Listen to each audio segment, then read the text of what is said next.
In the course of time, the king of the Ammonites died, and his son Hanun succeeded him as king.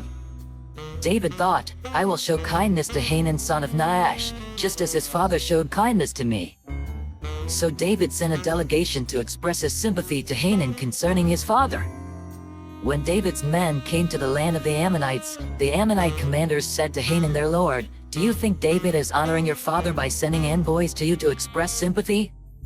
Hasn't David sent them to you only to explore the city and spy it out and overthrow it? So Hanun seized David's envoys, shaved off half of each man's beard, cut off their garments at the buttocks, and sent them away. When David was told about this, he sent messengers to meet the men, for they were greatly humiliated. The king said, Stay at Jericho till your beards have grown, and then come back. When the Ammonites realized that they had become obnoxious to David, they hired 20,000 Aramean foot soldiers from Beth-rehob and Zobah, as well as the king of Makkah with 1,000 men, and also 12,000 men from Tob. On hearing this, David sent Joab out with the entire army of fighting men. The Ammonites came out and drew up in battle formation at the entrance of their city gate, while the Arameans of Zobah and Rehob and the men of Tob and Makkah were by themselves in the open country. Joab saw that there were battle lines in front of him and behind him, so he selected some of the best troops in Israel and deployed them against the Arameans. He put the rest of the men under the command of Abishai his brother and deployed them against the Ammonites.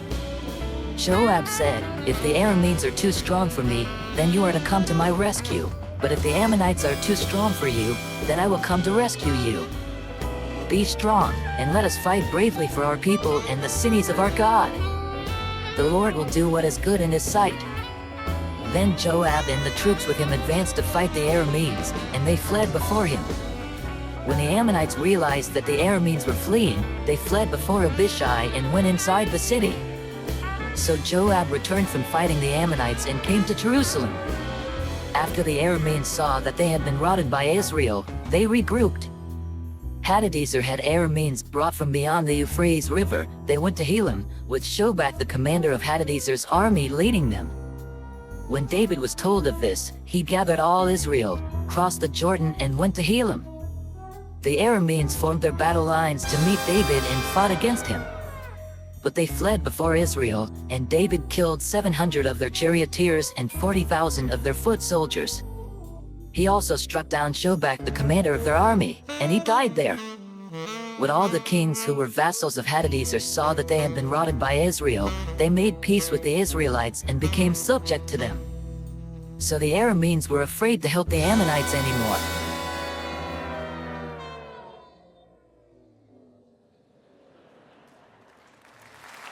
Come, follow me, and I will send you out to fish for people.